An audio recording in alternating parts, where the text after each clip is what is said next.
মুহূৰ্তৰ breaking news Himanta সৰকাৰৰ বিৰুদ্ধে ৰণদংকা বজাইছে সদৌ মৰাণ ছাত্ৰ সন্থাই জনজাতিকৰণৰ দাবীৰে পুনৰ এবাৰ ৰাজপথ কপাবলৈ সাজু হৈছে সদৌ মৰাণ ছাত্ৰ সন্থাৰ অহা 1 জুলাইৰ পৰা আন্দোলনৰ কাৰ্যসূচী ঘোষণা কৰি দিছে সদৌ মৰাণ ছাত্ৰ সন্থাই সদৌ মৰাণ ছাত্ৰ সন্থাৰ ফালৰ পৰা কোৱা হৈছে জনজাতিকৰণৰ নামত আৰু লৰা ধেমালি সহ্য কৰা নহব এই মুহূৰ্তৰ ব্ৰেকিং নিউজ জনাইছে নিটক্সৰ দৰ্শকক হিমন্ত সৰকাৰৰ বিৰুদ্ধে ৰণদংকা বজালে সদৌ মৰাণ ছাত্ৰ সন্থাই আন্দোলন বন্ধ হৈ থকা অসমত পুনৰ হ'ব আন্দোলন কৰিবলৈ আগবাঢ়ি আহিছে এবাৰ সদৌ মৰাণ ছাত্ৰ সন্থা জনজাতিকৰণৰ দাবীৰে ৰাজপথ কপাবলৈ সাজু সদৌ মৰাণ ছাত্ৰ সন্থাৰ আন্দোলনত কপিব সমগ্ৰ অসম ৰাজপথ কপাই তুলিবলৈ সম্পূৰ্ণ সাজু সদৌ মৰাণ ছাত্ৰ সন্থা হিমন্ত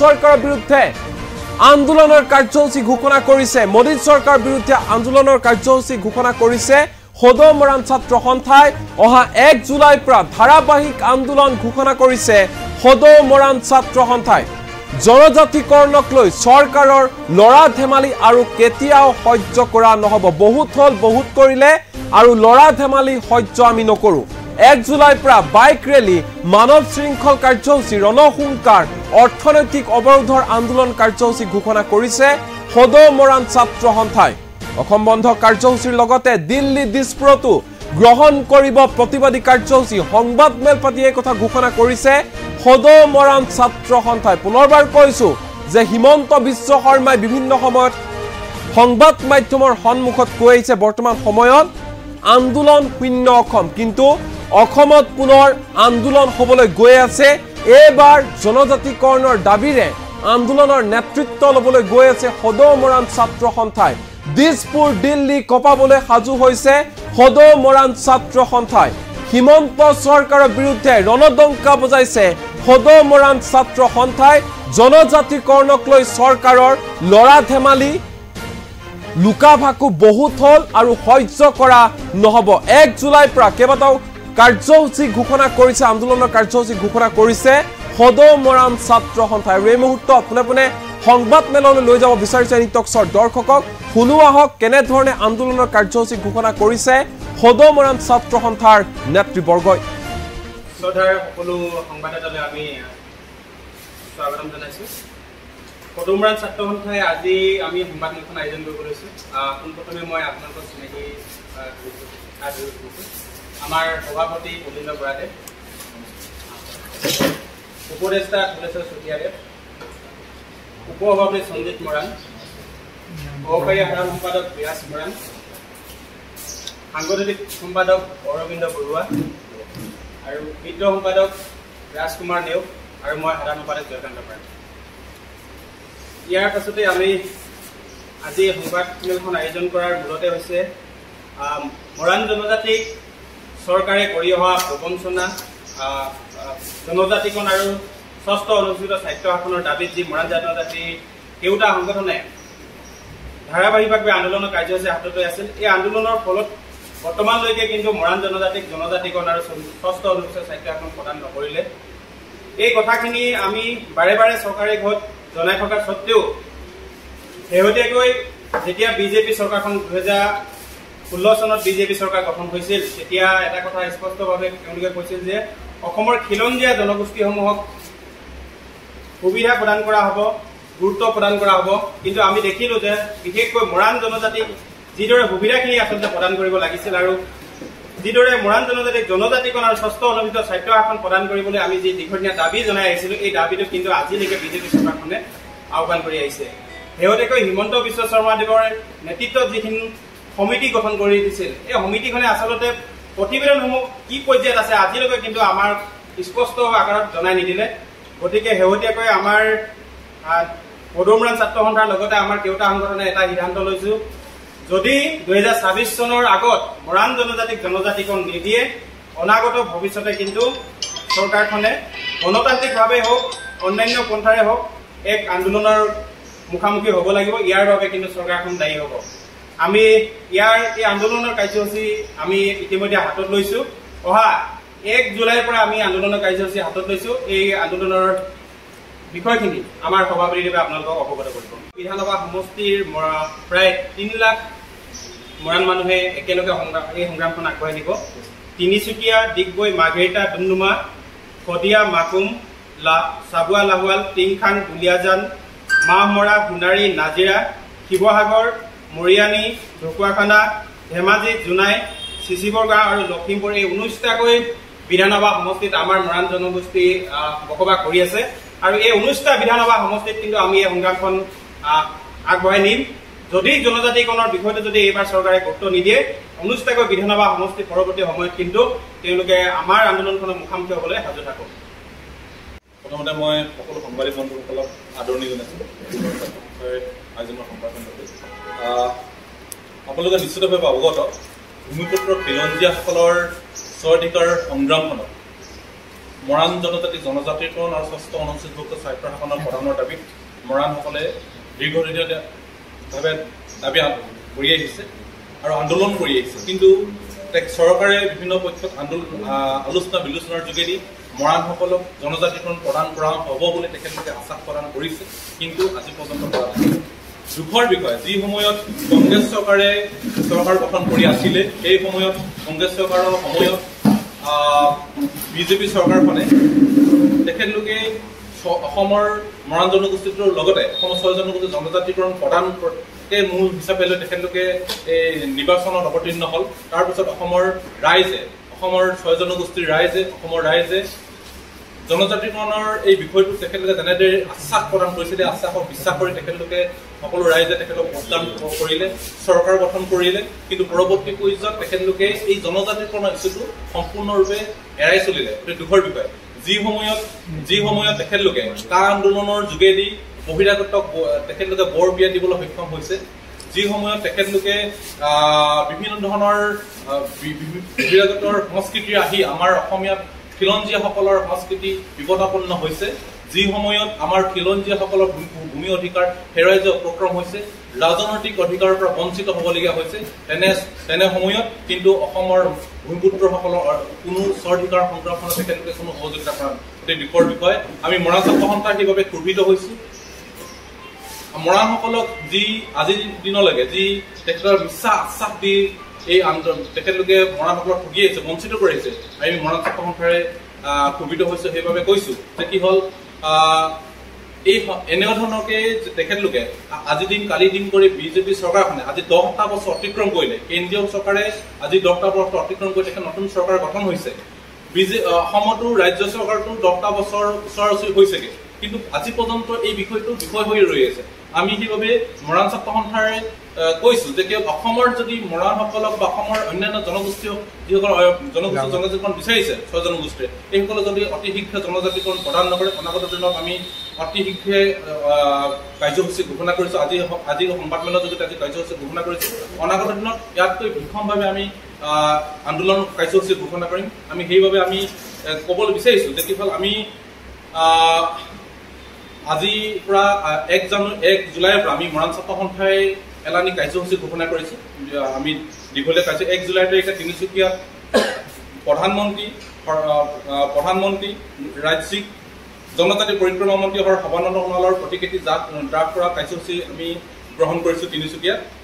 16 জুলাই তাৰিখে সদৌ মৰাণ ছাত্ৰ সন্থাৰ আটাইকেইখন জিলা আঞ্চলিক সমিতিৰ সহযোগত আমি তিনিচুকীয়াত সৰ্বাত্মক মটৰচাইকেল ৰেলীয়ে এটা প্ৰতিবাদী কাৰ্যসূচী আমি ৰূপায়ণ কৰিম।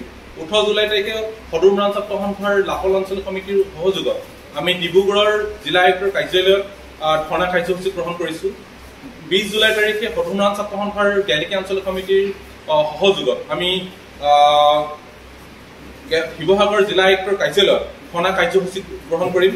আৰু 15 আগষ্টৰ দিনাখন কলা বেজ পৰিধান কৰি আমি তিনিচুকীয়া জিলাৰ আয়ুক্তৰ কাৰ্যালয়ৰ সন্মুখত মানৱ শৃংখলাৰে স্বাধীনতা দিৱস বৰ্জন কাৰ্যসূচী আমি ৰূপায়ণ কৰিম। আৰু লগতে আগন্তুক আমি অতি কম দিনৰ ভিতৰত আমি গুৱাহাটী আৰু গুৱাহাটীৰ চচলত প্ৰতিবাদী কাৰ্যসূচী আমি গ্ৰহণ কৰিছো। লগতে আমাৰ তাৰ পৰৱৰ্তী পৰ্যায়ত আমি দিল্লীত আমি প্ৰতিবাদী কাৰ্যসূচী গ্ৰহণ কৰিম আৰু এখন ৰাষ্ট্ৰীয় ছেমিনাৰ হিচাপে আয়োজন কৰিম। তাৰ তেতিয়ালৈকে যদি চৰকাৰখনে আমাৰ মৰাণসকলৰ জনজাতিকৰণৰ বিষয়টোক যদি কোনো গুৰুত্ব প্ৰদান নকৰে পৰৱৰ্তী পৰ্যায়ত আমি অসম বন্ধৰ দৰে কাৰ্যসূচী ৰূপায়ণ কৰিম, অৰ্থনৈতিক অৱৰোধ আমি কাৰ্যসূচী ৰূপায়ণ কৰিম। গতিকে আমি এনেকুৱা ধৰণকে আমি জনজাতিকৰণৰ এই আন্দোলনখনক আমি তেনেকুৱা ধৰণে আগবাঢ়ি যাব বিচাৰিছোঁ। আৰু লগতে আমাৰ বিষয় কেইবাটাও আছে, যি কি হ'ল বিশেষকৈ অইল ইণ্ডিয়া লিমিটেডে তিনিচুকীয়াৰ থকা বা তিনিচুকীয়া উজনি অসমৰ যি যেনেদৰে খনন কৰি আহিছে তাৰ পৰৱৰ্তী পৰ্যায়ত তেখেতলোকে অসমৰ খিলঞ্জীয়াসকলক যেনেদৰে প্ৰাধান্য প্ৰদান কৰিবলগীয়া হৈছিলে সেই কিন্তু আজি পৰ্যন্ত পৰা নাই। গতিকে আমি ক্ষোভিত হৈছোঁ। সেইবাবে যদিহে আমি তেখেতলোকক দাবী জনাইছোঁ অতি শীঘ্ৰে যদি তেখেতলোকে খিলঞ্জীয়াসকলক ভূমি অধিকাৰকে খিলঞ্জীয়াসকলক যদি আমাৰ যিসকলক খিলঞ্জীয়াৰ ভূমি অধিগ্ৰহণ কৰি তেখেতলোকে এই কৰি আহিছে, তেখেতলোকে খনন উৎপাদন কৰি আহিছে, সেই ক্ষেত্ৰত যদি তেখেতলোকে ব্যৱস্থা গ্ৰহণ নকৰে বা আমাৰ খিলঞ্জীয়াসকলৰ বসবাস কৰা ৰাস্তা পদূলিবিলাক তেখেতলোকে নিৰ্মাণ নকৰে বা আমাৰ নিবনুৱাসকলক যদি সংস্থাপন ব্যৱস্থা নকৰে, তেনেহ'লে অনাগত দিনত আমি অইল ইণ্ডিয়া বিপক্ষেও আমি আন্দোলনৰ কাৰ্যসূচী গ্ৰহণ কৰিম। লগতে আপোনালোকে নিশ্চিতভাৱে অৱগত অসমৰ বৰ্তমান অৱস্থাত অসমৰ ক্ষুদ্ৰ চাহ খেতিসকলৰ সমস্যাৰ জৰ্জৰিত হৈ আছে। কাৰণ ক্ষুদ্ৰ চাহ খেতিসকলৰ যিটো সমস্যা, ক্ষুদ্ৰ চাহ খেতিসকলৰ বৰ্তমান অৱস্থাত চাহপাতৰ মূল্য নিৰ্ধাৰণ আজি পৰ্যন্ত হোৱা নাই।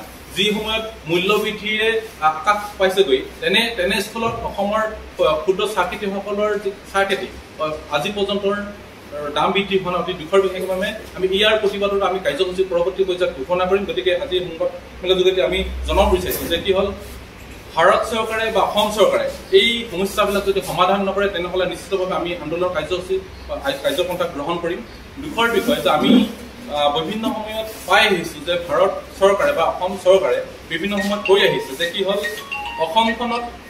অসমত বিশেষকৈ জনজাতিসকলক বা খিলঞ্জীয়াসকলক বিভিন্ন ধৰণৰ সুবিধা প্ৰদান কৰা হৈছে, সেইটো সম্পূৰ্ণ মিছা কথা কৈছে। লগতে আৰু তেখেতে কৈ আহিছে যে কি হ'ল বিশেষকৈ উত্তৰ পূৰ্বাঞ্চলত শান্তিৰ যিটো প্ৰতিক্ৰিয়া, যিটো অশান্তিৰ উত্তৰ পূৰ্বাঞ্চলত শান্তিলে তেখেতলোকে ঘূৰাই আনিম বুলি যিটো মিছা কথা কৈ আহিছে, সেইটো আমি মৰাণ ছাত্ৰ সন্থাই ক'ব বিচাৰিছোঁ যে সেয়া কিন্তু শান্তি পৰিৱেশ ঘূৰি আহিছে।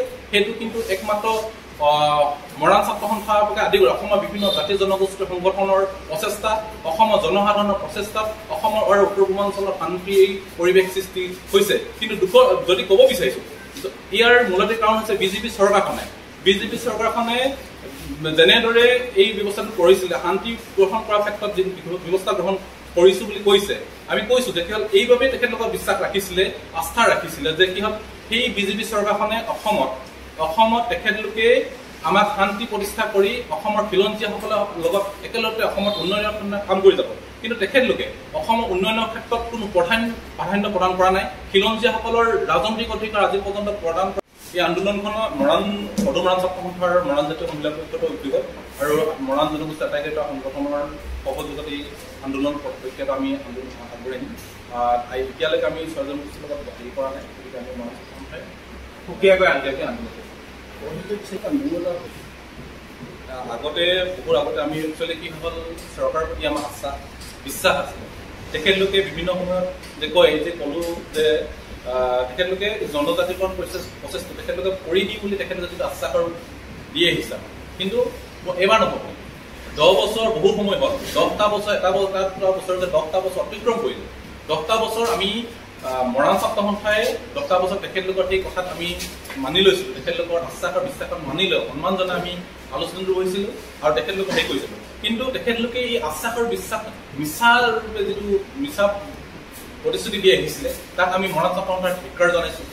এই আন্দোলন কিন্তু এবাৰ সাংঘাতিক ধৰণকে হ'ব। এই আন্দোলন যদিহে আমাৰ এই ব্যৱস্থাখিনি গ্ৰহণ নকৰে, আমি তিনিচুকীয়াৰ পৰা আদি কৰি উজনি অসমত আমি এই সবলভাৱে সাংঘাতিক ধৰণকে আমি অৰ্থনৈতিক অৱৰোধ কৰিম।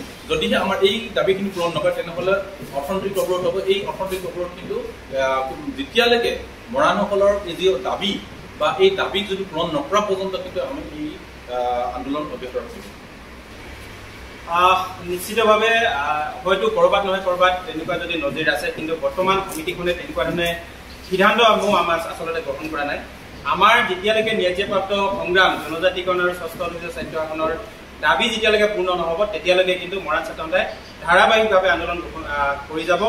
আৰু আন্দোলন ঘোষণা কৰি আমি উঠাই লোৱা প্ৰশ্নই নাহে, আমি নিশ্চিতভাৱে আন্দোলনখিনি আগবঢ়াই নিম।